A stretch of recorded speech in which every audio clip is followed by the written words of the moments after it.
بعد وأشهد أن لا إله إلا الله وحده لا شريك له. Melanjutkan kajian dalam kitab Ushulus Sunnah karya Imam Ahmad bin Muhammad bin Hanbal Asy-Syaibani rahimahullahu taala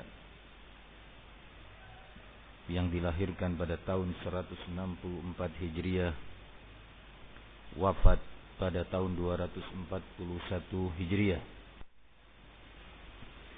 Rahimahullahu ta'ala, beliau melanjutkan setelah mengatakan usulus sunnati indana at-tamassuku bima kana alaihi ashabu Rasulillah sallallahu alaihi wasallam wal iqtida'u bihim wa tarkul bid'ah wa kullu bid'atin fahiya dhalalah. Pokok dasar akidah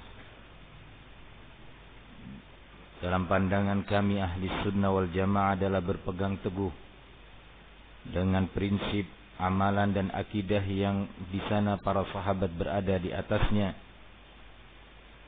serta meneladani mereka. Perhatikan baik-baik kalimat demi kalimat ini.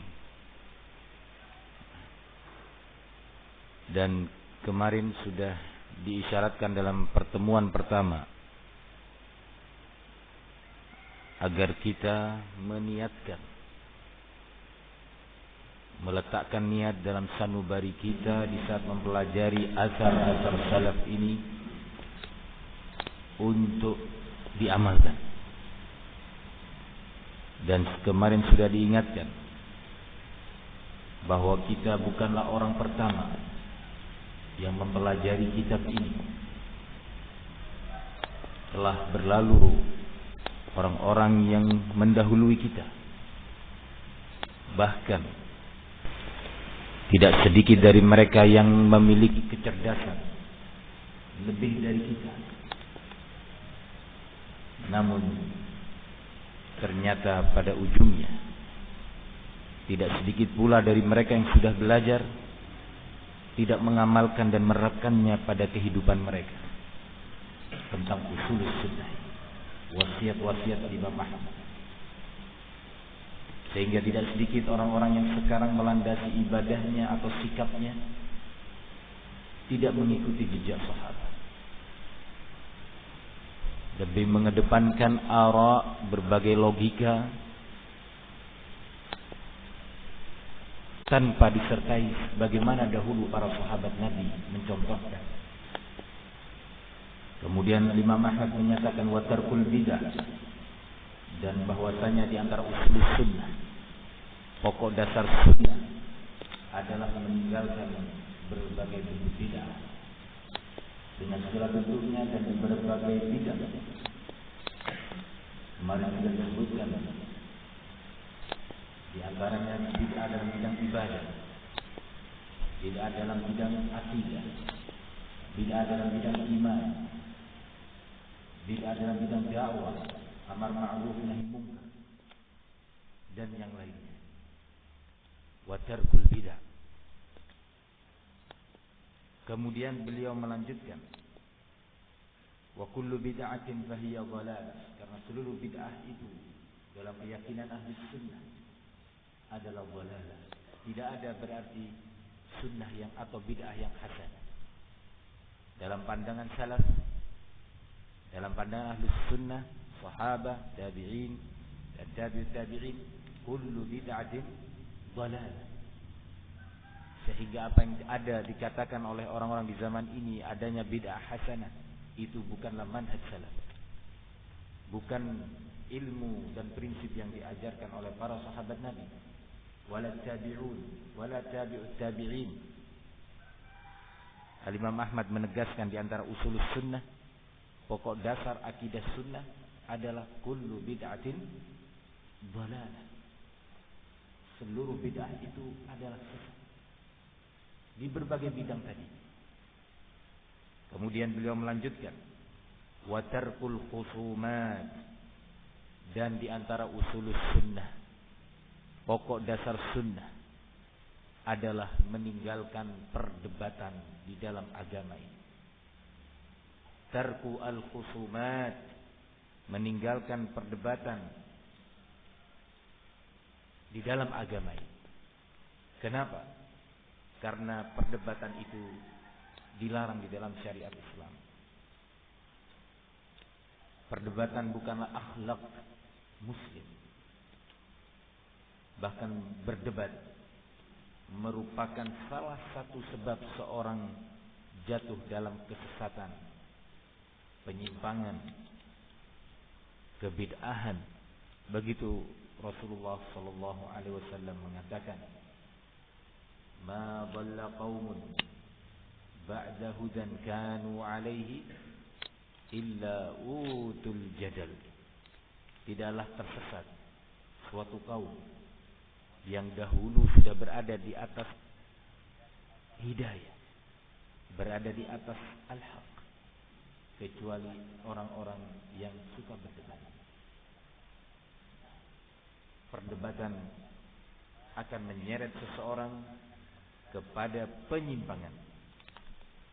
Demikian salafun salihin mengingatkan kita untuk tidak melakukan perdebatan di dalam agama ini.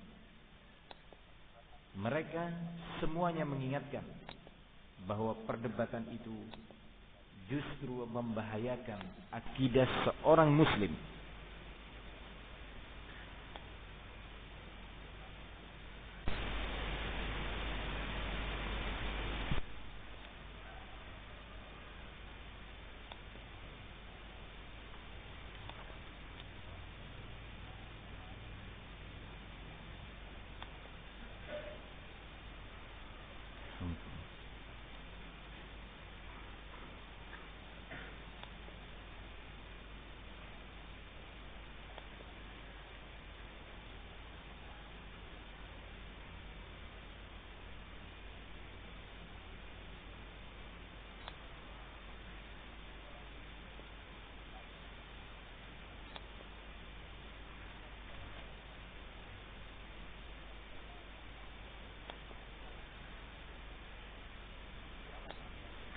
Ilmu perdebatan sebagaimana dijelaskan tadi tidaklah datang dari salaf, tidak datang dari generasi terbaik umat ini, tidak pula tabi'un dan tabi'ut tabi'in. Bahkan ilmu al-jidal, ilmu perdebatan adalah datangnya dari kaum filsafat, al-falasifah. Dan ilmu berdebat bagian daripada ilmu tersebut. Seorang yang mempelajari ilmu kalam, dia akan mempelajari bagaimana cara berdebat. Orang yang mempelajari ilmu filsafat, dia akan mempelajari bagaimana cara jidal. Dan sekali lagi, itu bukan bagian dari hadiyus salaf, bukan dari bagian bimbingan as-salaf rahimahumullah. Diriwayatkan oleh barakallahu fikum al-Imam Ahmad rahimahullah, atau sebuah asar dari al-Imam Ahmad rahimahullah, beliau mengatakan, "Idza ra'aita ar-rajul yuhibbul kalam fahdharhu." Kalau engkau melihat mendapati seorang yang suka berdebat, maka tinggalkan dia. Nah, tinggalkan dia.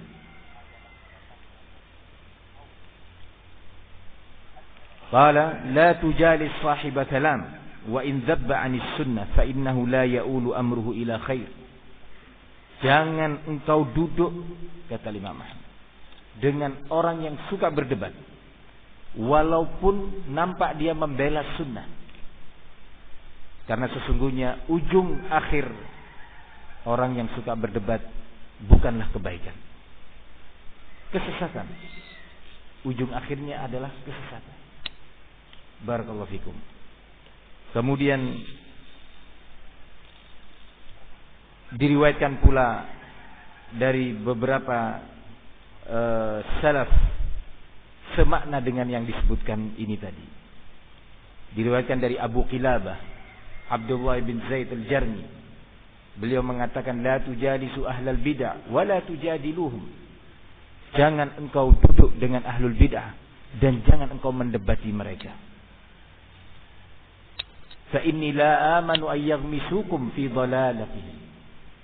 Karena aku tidak merasa aman terhadap kalian untuk kemudian mereka memasukkan engkau, mencelupkan engkau dalam kesesatan mereka karena perdebatan, karena al-jidal.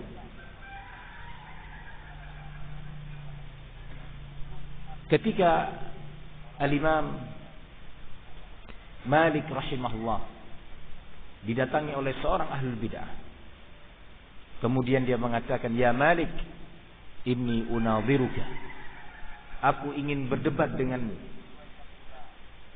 Al-Imam Malik didatangi oleh seorang ahlul bid'ah, mengajak beliau untuk berdebat. Seorang imam yang luas ilmunya, pengetahuannya tentang Al-Quran, pengetahuannya tentang Sunnah. Ketika itu beliau menjawab, fa in ghalabtani qala taba'tani, fa in ghalabana akhar qala taba'nahu, idzan ja'alna dinana 'urdatan lit-tanaqqul. Kalau seandainya engkau berhasil mengalahkan aku dalam perdebatan ini, bagaimana? Ya, kata orang tadi, engkau wajib mengikutiku, mesti mengikuti aku. Kalau seandainya ada orang ketiga mengalahkan kita dalam perdebatan itu, qala taba'na, kalau gitu kita ikut dia. Wajib kita mengikuti dia sebagai bentuk sikap insaf, sportif. Kalah, ya ikut. Kemudian Imam Malik menyatakan, idzan ja'alna dinana 'urdatan lit-tanaqqul. Kalau gitu kita telah menjadikan agama kita ini sebagai tempat untuk berpindah-pindah. Qala izhab ila syakim mislik fa innani ala sabatin min dini. Engkau pergi sana, temui orang-orang yang ragu dalam urusan akidahnya, temui orang-orang yang ragu dalam urusan agamanya, syak dalam urusan imannya, seperti kamu ini. Al-Imam Malik tidak kemudian dia khawatir dikatakan orang penakut, tidak berani. Beraninya hanya di kandang sendiri, ya.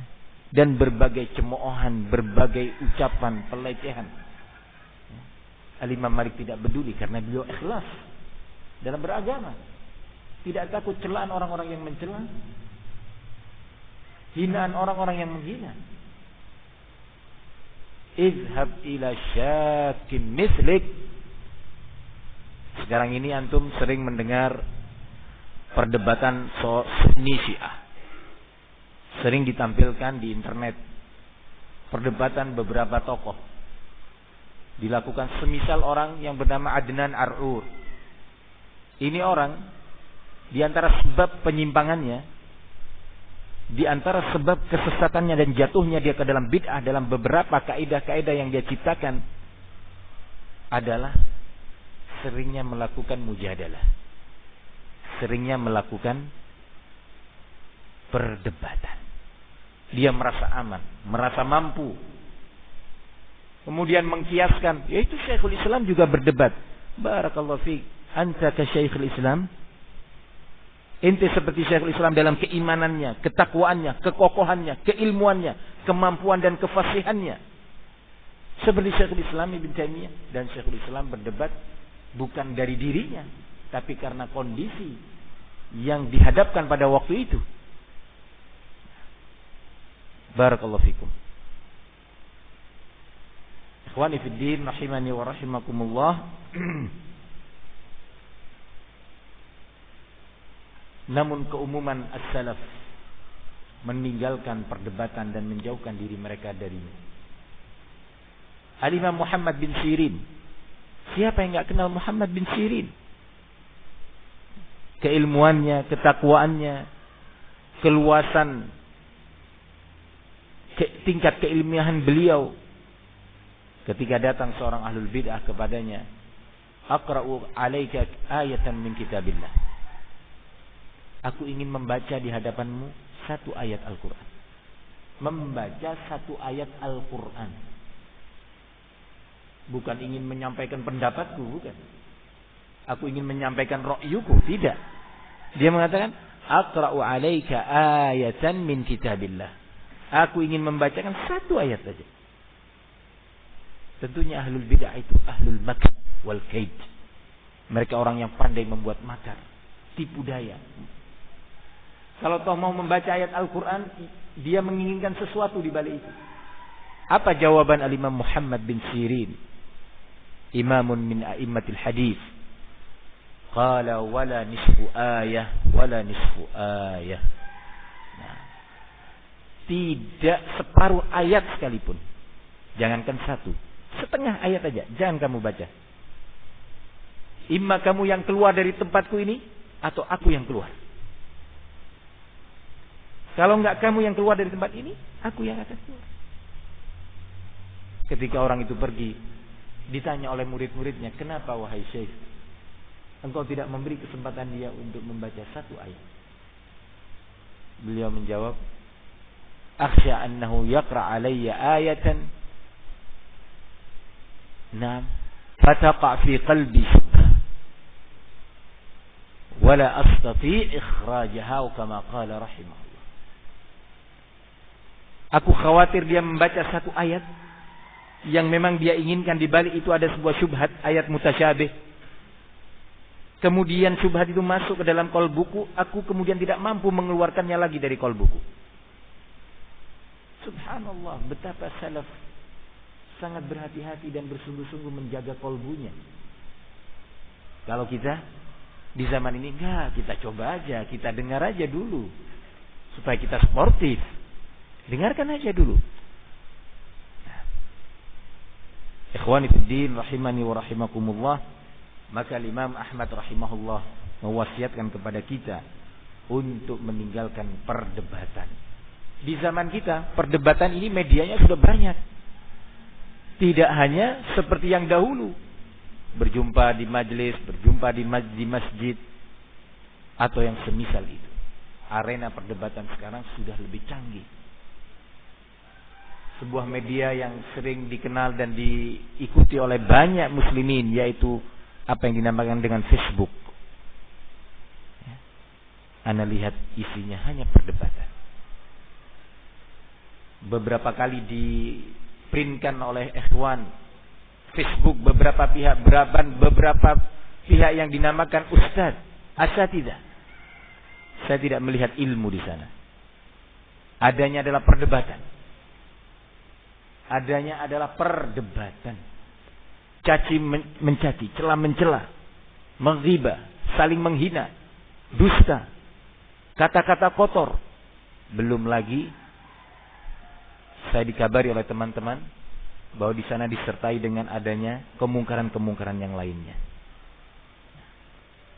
Maka saya nasihatkan kepada seluruh ikhwan ahli sunnah, seluruh muslimin, untuk menghindarkan media yang namanya Facebook. Dan sempat saya baca pula sebuah artikel yang diberikan oleh ikhwan, ya subhanallah, sampai setingkat seorang yang kafir, Presiden Amerika Serikat Barack Obama, melarang putri-putrinya untuk ikut dalam Facebook. Subhanallah, seorang kafir melarang dua putrinya untuk ikut di dalam arena Facebook. Apa kita seorang muslim masih pantas membiarkan diri kita, istri kita, anak-anak kita berbagai kemungkinan terjadi akibat media ini?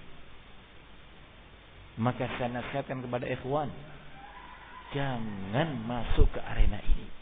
Qila wa qal, dan qila wa qal dilarang oleh Nabi, haram. Ghibah haram, mencaci, mencela.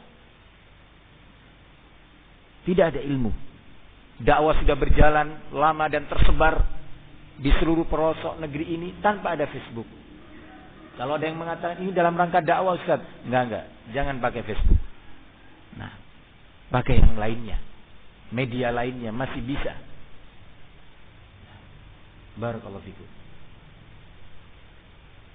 Ikhwani fid din rahimani wa rahimakumullah. Kemudian Al-Imam Ahmad melanjutkan, qala wa tarkul julusi ma'a ashabil ahwa dan meninggalkan bermajlis, duduk dengan ahlul bidah. Wasiat Al-Imam Ahmad rahimahullah. Kita akan mencoba mendengarkan beberapa asar salaf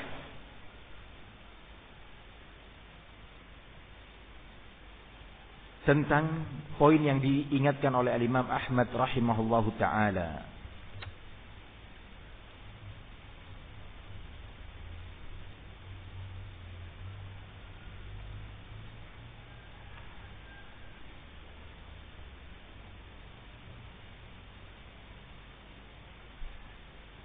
Antara lain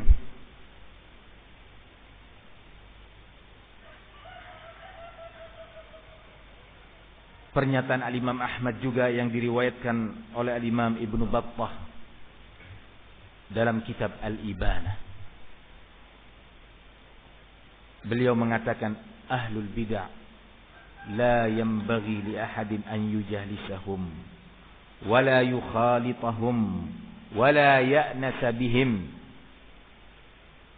Para ahlul bid'ah itu tidak pantas bagi seorang pun untuk bermajlis dengan mereka atau bercampur baur dengan mereka, dan tidak pula merasa tenang dan senang duduk dengan mereka. 3 hal tidak pantas bagi seorang pun, kata Imam Ahmad, untuk bermajlis dengan ahlul bid'ah. Kedua, untuk bercampur baur dengan mereka. Sekarang ini, poin ini, nasihat ini dari salaf sudah banyak yang mengabaikannya. Tidak sedikit para dai yang kemudian bermajlis dengan ahlul bid'ah, baik dalam sebuah organisasi atau lembaga pendidikan ataupun yang semisalnya. Tidak sedikit pula para dai yang memberikan muhadharah bersama dengan ahlul bid'ah, bersanding dengan ahlul bid'ah. Nah, dengan alasan membantah kaum Syiah, dia siap duduk dengan kaum tasawuf. Dengan alasan membantah kaum Syiah, dia siap duduk dengan seorang tokoh Khawarij. Ini tidak pernah dicontohkan oleh salaf. Padahal orang-orang yang saya maksudkan tadi, dalam pendidikannya, terkhusus dalam akademik formalnya, kita jauh kalah di bawah dia. Dia mungkin sudah meraih gelar magister atau doktor, sementara kita atau ustaz-ustaz kita tidak mendapatkannya. Nah, bergaul dengan ahlul bid'ah yang dilarang oleh salaf. Ikhwani fid din rahimani wa rahimakumullah. Semisal dengan ini, semisal dengan pernyataan Imam Ahmad yang diriwayatkan oleh Ibnu Battah dalam kitab Al-Ibanah, juga disebutkan oleh Al-Imam Fudail bin Iyad. Al-Imam Fudail bin Iyad, salah satu ulama muhaddis, salah satu ahlus zuhd wa tuqa rahimahullahu ta'ala, mengatakan, man jalasa ma'a sahibi bid'atin fahdharhu wa man jalasa ma'a sahibil bid'ati lam yu'tal hikmah wa uhibbu an yakuna baini wa baina sahibi bid'atin hisnun min hadid akulu ma'al yahudi wan nasrani ahabbu ilayya min an akula 'inda sahibi bid'ah. Subhanallah. Perhatikan ya ayyuhas salafi yang merasa ingin bertekad mengikuti jejak salaf. Berbicara tentang jejak salaf itu tidak hanya dalam pembahasan tauhid, pembahasan asma'ullah wa sifatih, ya, tentang Jahmiyah, tentang Murji'ah, tentang ini apa akidah Jahmiyah, apa akidah Asy'ariyah, apa itu akidah Jabriyah, apa itu akidah Qadariyah dan seterusnya. Tidak. Itu salah satu pembahasan yang dibahas oleh salaf. Tetapi yang dibahas dan diwasiatkan oleh salaf adalah permasalahan yang sekarang Imam Ahmad menekankan kepada kita di awal kitabnya. Nah, yaitu watarkul julus ma'a ashabil bidah, meninggalkan duduk dengan ahli bidah. Baik ahli bidah itu khawarij, ataukah tasawuf, ataukah syiah, ataukah yang lainnya. Al-Imam Fudail bin Iyad mengatakan, barang siapa yang duduk, man jalasa, perhatikan kalimat jalasa, perhatikan baik-baik ucapan beliau, man jalasa. Sebagian mereka memberi sebut, yang dilarang itu mujalas, sering sehingga nampak menjadi teman. Kalau hanya beberapa kali, nggak ada masalah. Subhanallah, syubhat. Perhatikan perkataan Al-Imam Fudail bin Iyad. Betapa pentingnya kita sebenarnya membaca biografi beliau, para ulama ini tadi, agar ketika kita mendengar ucapan seperti ini, kita menghormatinya. Kita menyiapkan diri untuk membuka sanubari kita, menerima wasiat dan nasihat seperti ini. Kata Imam Fudail bin Iyad, barang siapa yang duduk bersama dengan ahlul bid'ah, fahzarhu, waspadai dia, ditahzir. Ditahzir oleh Al-Imam Fudail bin Iyad. Barang siapa yang duduk dengan ahlul bid'ah, fahzarhu. Sekarang yang ditahzir bukan ahlul bid'ahnya, tetapi siapa? Orang yang duduk bersama ahlul bid'ah. Fahzarhu, waspadai orang ini, hati-hati. Nah, wa man jalasa ma'a sahibil bid'ati lam yu'tal hikmah. Barang siapa yang duduk bersama ahlul bid'ah tidak akan diberi hikmah, pengetahuan tentang sunnah, pengetahuan tentang akidah yang benar, kejernihan cara berpikir. Wa ahabbu an yakuna baini wa baina sahibi bid'atin hisnun min hadid. Aku sangat senang berharap adanya benteng pemisah yang terbuat dari besi antara aku dengan ahli bid'ah. Enggak ingin duduk di satu majlis. Ingin ada benteng terbuat dari besi. Bukan hanya tembok, tetapi benteng kokoh. Makan duduk bersama kaum Yahudi Nasrani masih lebih aku sukai daripada aku makan bersama dengan ahli bid'ah. Kenapa? Masa sampai sejauh itu? Banyak orang nggak paham. Di zaman ini banyak orang tidak paham ucapan salaf, tidak paham ucapan ulama. Sampai beberapa waktu yang lalu ada seorang dai yang menjatuhkan Syekh Rabi, mengatakan ini sebuah penyimpangan akidah dari Syekh Rabi, ketika Syekh Rabi menyatakan ana sudah putus asa dari si fulan, sudah ana nasihati, tapi dia tetap ana sudah putus asa dari dia. Dia mengatakan ini Syekh Rabi mengatakan ucapan ini bertentangan dengan akidah. Ini sebuah penyimpangan ini. Tidak boleh seorang muslim itu. Ya subhanallah. Tidak boleh seorang muslim putus asa dari rahmat Allah, kemudian membacakan ayat, hadis. Ya akhi, hadakallah. Ta'allam ya fulan. Belajar dari ulama ya fulan. Nah, ucapan seperti yang diucapkan oleh beliau ini banyak disampaikan oleh ulama salaf. Nah, tapi karena tidak sedikit sekarang orang-orang yang hanya menghafal, tidak yatalaqqil ilm ala yadil ulama, ala aidil ulama, menghafal ayat, menghafal hadis dalam keadaan dia tidak faham maksudnya karena dia tidak belajar memahami ayat dan hadis tadi dari para ulama. Sampai berani mengatakan Syekh Rabi, ya, dalam hal ini jatuh pada penyimpangan akidah atau yang semakna dengan ini. Isti'jal, terburu-buru. Perhatikan pernyataan Al-Imam Fudail bin Iyad. Aku duduk makan bersama Yahudi dan Nasrani lebih aku sukai daripada aku duduk makan bersama ahli bidah. Kenapa? Dijelaskan oleh ulama. Karena al-Yahud wan Nasara, kita sudah tahu Yahudi ini Nasrani. Saya tahu nih Yahudi ini Nasrani, tidak berpakaian Islam. Tetapi ahlul bid'ah berpakaian Islam, menyebut ayat-ayat Al-Quran. menyebut hadis-hadis Nabi. Ini lebih berbahaya. Nah, barakallahu fikum. Maka Imam Ahmad rahimahullah mengingatkan kita dalam usul sunnah ini. Nah, ikhwani fid din rahimani wa rahimakumullah.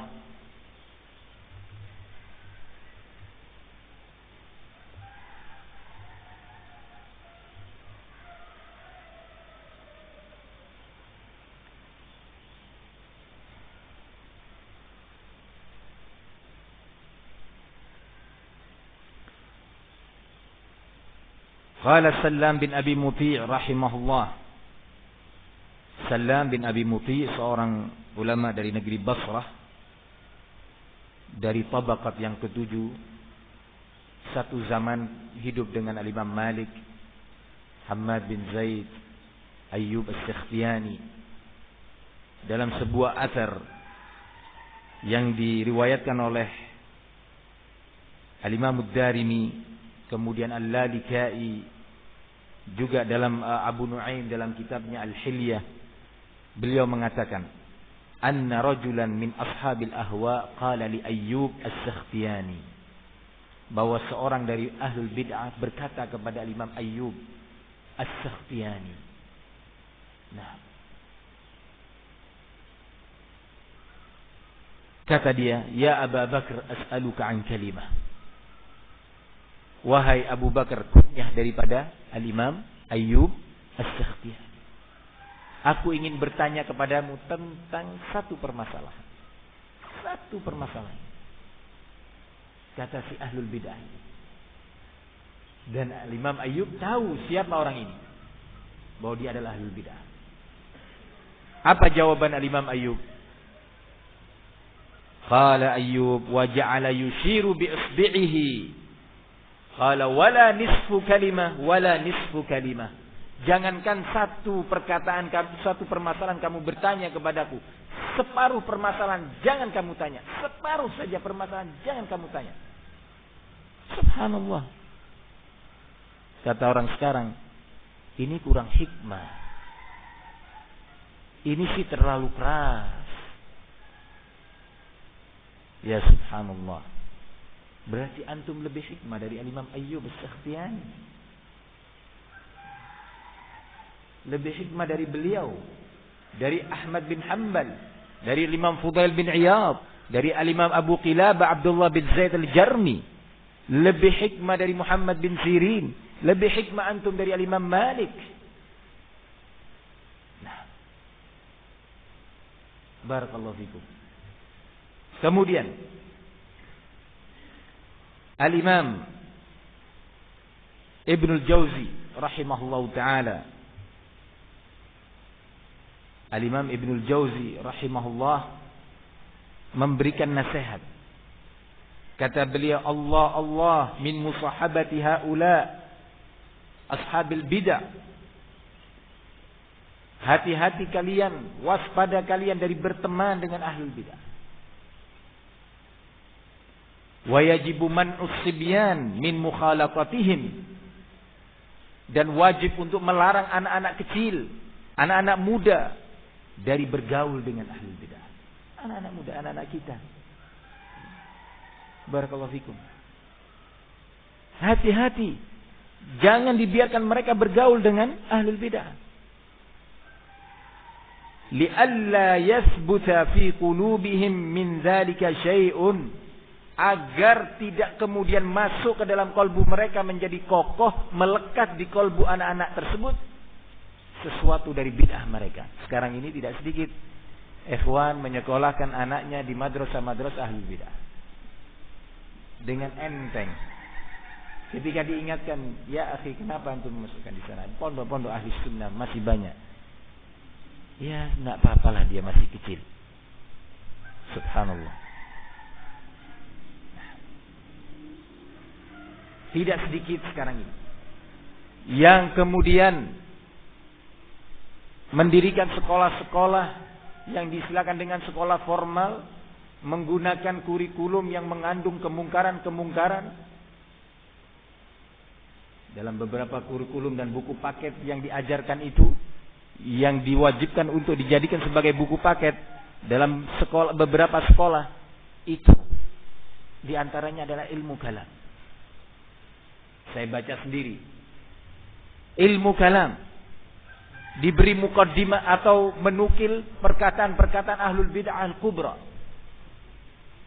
Di antaranya ada yang menukil perkataan Harun Nasution dalam muqaddimah kitab tersebut. Siapa Harun Nasution? Min kibaril qadariyah fi hadhil bilad. Termasuk orang yang pembesarnya akidah qadariyah, kelompok qadariyah di negeri kita ini, pengingkar takdir, Harun Nasution,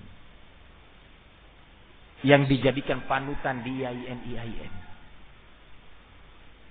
Dinukil perkataan dia memuji ilmu kalam sebagai muqaddimah salah satu buku paket. Di dalamnya disebutkan tokoh-tokoh ahlul kalam dan peran mereka. Diajarkan kepada anak-anak kita, anak-anak hadis sunnah. Oh enggak Ustaz, enggak kami ajarkan itu. Kalau ikut ujian gimana? Alasannya enggak kami ajarkan di kelas. Nanti kalau ujian akhir, buku yang lainnya juga demikian. Dalam bidang akhlak, menggunakan cara-cara pendekatan tarekat-tarekat tasawuf. Saya lihat sendiri buku itu. Mengajarkan tarekat Naqsyabandi, Tijani, Qadiri, Rafi'i.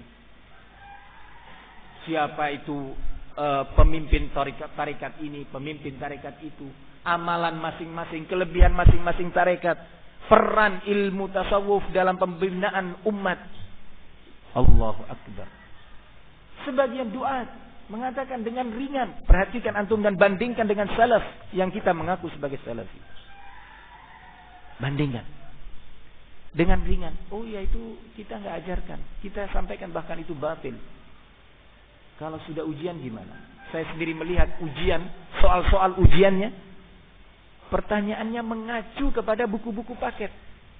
Ketika saya duduk bersama asatidzah, saya coba bersama-sama, coba ini soal-soal kita jawab tanpa membaca buku paketnya. Kita sudah ustadz ini, ya. Coba soal-soal ini kita jawab tanpa kita membuka buku paketnya. Saya bacakan soal pertama. Ini pilihan A, B, C, D, E. Mana yang benar? Ustaz pada bingung, nggak tahu. Gimana? Anda juga nggak tahu. Kalau ingin tahu jawabannya, mari kita buka permasalahan ini pada bab ini. Di sini disebutkan. Berarti murid kita harus belajar, ya, untuk bisa meraih, bisa naik kelas atau lulus dari sekolah tersebut, untuk bisa mendapatkan ijazah. Nggak mungkin dapat ijazah yang baik yang akan bisa digunakan untuk melanjutkan pada jenjang berikutnya kalau nilainya mayoritasnya gagal. Murid-murid kita belajar seperti itu, anak-anak kita merasa aman dari kemungkinan bidah itu melekat dalam kolbunya. Hati-hati wahai ikhwani, sabarkan antum dalam pendidikan yang diajarkan oleh para ulama. Ma'ahid ilmiah, pondok-pondok pesantren, sabar, al-barakatu minallah. Berkah itu kepada ilmu datangnya dari Allah. Sebuah ilmu sebanyak apapun, kalau tidak diberkahi oleh Allah tidak bermanfaat. Berapa banyak dai atau ustaz yang dia hanya lulusan pondok pesantren di Indonesia, belum pernah belajar keluar ke Madinah ataupun ke Yaman, tapi Allah kasih barakah pada ustaz tersebut. Allah kasih barokah ilmunya. Dia tinggal di beberapa daerah, bisa membimbing ikhwan, mentarbiah ikhwan dan anak-anak mereka dengan penuh hikmah, sabar dan akhlak yang baik. Berapa banyak? Saya berkunjung ke beberapa daerah di beberapa kota di pelosok Nusantara ini, berjumpa dengan asatidzah di sana. Saya tanya, antum dari mana? Saya dari lulusan pondok pesantren Muntilan. Subhanallah. Yang satu lagi dari mana antum? Ketemu lagi di Sumatera ujung. Dari pondoknya Ustaz Komar. Ya Rabbi, ikhwan di sana bersatu, dididik oleh dia dengan baik dan akhlak, sabar dengan kemiskinan. Ya subhanallah. Allah kasih barakah. Berapa banyak yang sudah pulang dari luar. Bermasalah justru di daerahnya. Dengan ikhwan. Tidak mampu mendidik. Al-barakatu minallah. Begitu dulu Syekhuna Muqbil yukabbir hadzal kalam. Mengulang-ulangi kalimat ini. Bahwa kalau ilmu itu sudah diberkahi oleh Allah. Manfaatnya luas. Tapi sebaliknya kalau sudah tidak diberkahi oleh Allah. Wabalan ala sahibih, justru jadi bumerang terhadap pemiliknya. Maka di antara salah satu barokah ilmu itu adalah menjauhi majlis-majlis ahlul bidah, buku-buku dan kitab-kitab ahlul bidah. Nah, barakallahu fikum. Bagaimana murid kita diajarkan kepadanya berbagai khurafat dalam beberapa modul sekolah-sekolah formal itu, modul bahasa Indonesia misalkan, disampaikan di sana qasas, cerita-cerita yang mengandung khurafat, syirkiyat, bukan hanya pada bab al-uluhiyah, bahkan syirkiyat dalam bab rububiyah. Syirik dalam bab rububiyah. Kufar Quraisy, musyriki Quraisy, Abu Jahal dan kawan-kawannya tidak melakukan itu. Tetap mereka berkeyakinan dalam hal rububiyah, bahwa Allah pemilik, pengatur, pencipta alam semesta, menghidupkan dan mematikan, memberi rizki, menggerakkan seluruh yang ada di alam ini. Mereka tetap berkeyakinan. Mereka jatuh pada syirik dalam bab al-uluhiyah. Nah, barakallahu fikum. Dalam beberapa buku paket tadi diajarkan asyirkiyat al-kubra. Kisah misalkan Roro Jonggrang, ya. Bandung Bondowoso, ya. Seorang yang dituntut untuk menikahi seorang putri, ya. Dituntut untuk bisa menikahinya, untuk membangun 1000 candi dalam semalam. Kemudian disebutkan proses itu yang penuh dengan khurafah wa syirkiyat. Ceritanya sudah nggak bagus buat anak-anak. Nah, akhlak, dari sisi akhlak sudah tidak baik. Belum lagi dari sisi akidah. Kisah barakallahu fikum, bagaimana berdirinya kota Pekalongan. Maunya mengajarkan kepada anak didik bagaimana dia bisa memahami bahasa Indonesia dengan baik. Bisa memahami sebuah alur cerita dengan tepat. Nanti dalam soal-soal ujian akan keluar itu. Barakallahu fikum. Bagaimana seorang anak didik setelah belajar bahasa Indonesia dan susunan-susunan katanya, tanda-tanda baca, koma, titik, tanda tanya, tanda seru, diterapkan upaya pengajaran ini dengan mempelajari kisah-kisah.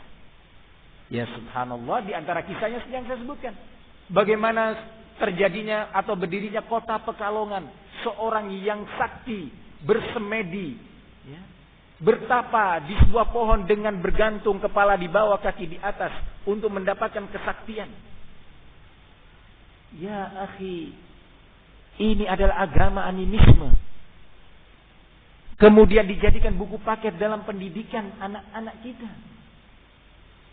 Dengan alasan ingin dapat ijazah supaya anak-anak kita ini bisa melanjutkan kuliah di Jamiah Islamiyah. Semua itu khayalan. Hayalan belaka. Ikuti nasihat salaf. Bagaimana Ibnul Jauzi mengatakan, wa yajibu man'us sibyan min mukhalatatihim li'alla yathbuta fi qulubihim min dzalika syai'un. Dan wajib untuk mencegah, melarang anak-anak dari bergaul dengan ahlul bidah. Bergaul langsung dengan orang-orangnya atau literatur ahlul bidah. Siapa yang bisa menjamin ketika anak kita belajar tentang membaca sebuah buku berisi tentang bagaimana tarekat-tarekat tasawuf, kemudian dia tertarik di belakang ustadz, dia melekat ini, saya ingin belajar sebenarnya apa masalah ini. Lebih jauh lagi dia membeli buku-buku Apalagi dia diberi fasilitas kemampuan membuka internet. Dia akan cari di situs apa itu Thariqah Tijaniyah. Mulai dia tertarik membaca. Dan syubhat itu tidak diketahui kapan dia akan menghunjam kepada kolbu seorang hamba. Kalau salaf, orang-orang yang saleh, orang-orang yang ahli zuhud, orang-orang yang berilmu, khawatir dan takut kepada kolbu, keselamatan kolbu mereka. Lalu kita ini di mana posisi kita? Ikhwani fid din rahimani wa rahimakumullah.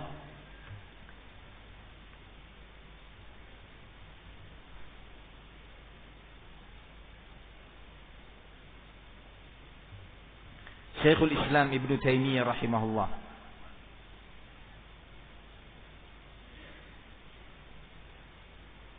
sebelum itu Al-Imam Atha bin Abi Rabah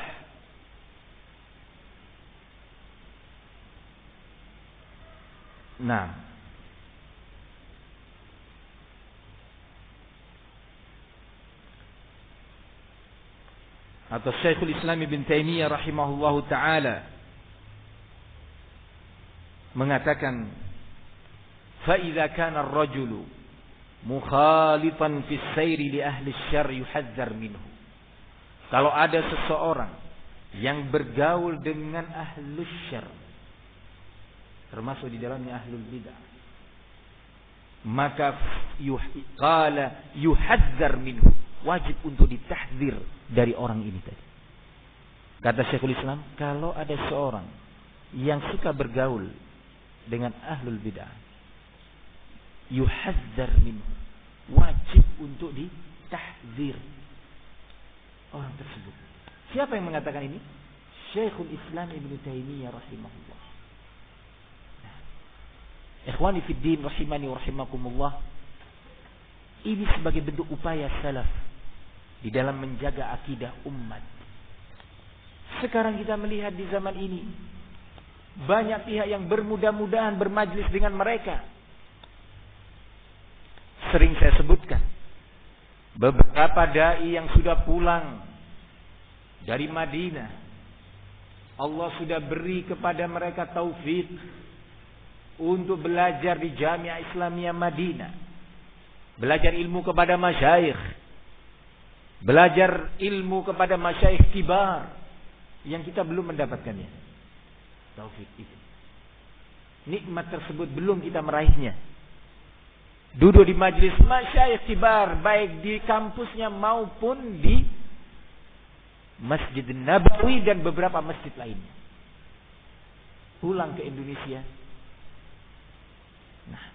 karena dia belum berhasil meraih gelar magister ataukah doktoral di sana, mencarinya di Indonesia. Dengan cara apa? Dan apa yang mendorong mereka? Perhatikan baik-baik. Yang mendorong mereka melakukan ini. Pertama, mereka belajar untuk meraih gelar itu tadi di tempat-tempat pendidikan yang terkumpul di sana berbagai atau asnaf ahlul bidah. Semacam tempat yang kemarin saya sebutkan, UIN atau IAIN. Di sana ada tokoh-tokoh Qadariyah, dosen-dosen yang bermadzhab Mu'tazilah, dosen-dosen yang bermadzhab Qadariyah, Jahmiyah, ada yang bermadzhab Syiah. Beragam bentuknya terkumpul di sana. Sebagian dai ini belajar di tempat-tempat tersebut, bukan sekedar duduk dengan ahlul bid'ah.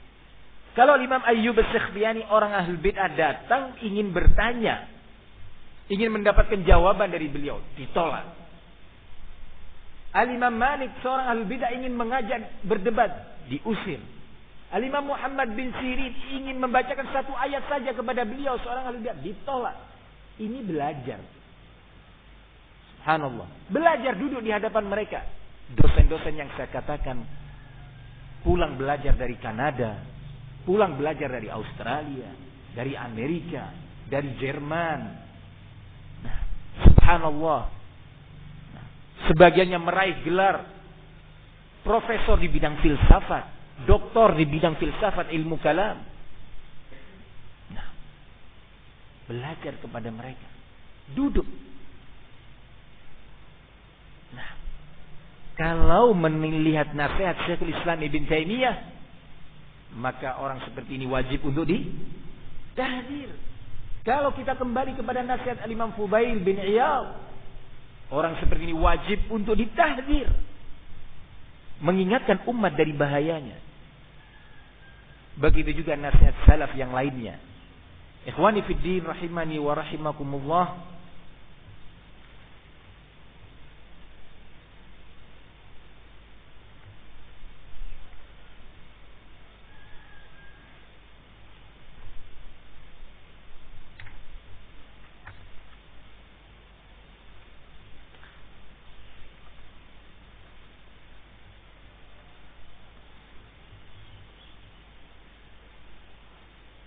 Diriwayatkan dari Rasulullah sallallahu alaihi wasallam sebuah hadis yang disahihkan juga oleh Syekh Muhammad Nasiruddin Al-Albani. Hadis ini diriwayatkan oleh Imam Ahmad, juga Imam Abu Dawud At-Tayalisi dalam musnadnya, Imam Tirmidzi dan yang selain beliau-beliau tadi.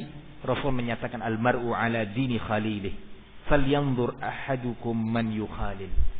Sesungguhnya seseorang itu tingkat keagamaannya, akidahnya tergantung teman dia. Siapa teman dia? Maka hendaknya setiap orang melihat dengan siapa dia berkawan. Diriwayatkan dari Abdullah bin Mas'ud sebuah asar yang disebutkan oleh Imam At-Tabrani dalam Al-Mu'jam Al-Kabir, juga Imam Ibnu Battah dalam Al-Ibanatul Kubra. Al-Imam atau sahabat Al-Jalil, Sahabil Jalil Ibnu Mas'ud mengatakan, "I'tabirun nasa bi akhdanihim." Perhitungkanlah manusia itu, nilailah manusia itu melalui siapa teman-teman dia. Subhanallah. Ibnu Mas'ud memberi pembelajaran kepada kita. Perhatikan ya ikhwan, baik-baik nasihat ini. Qala rahimahullah,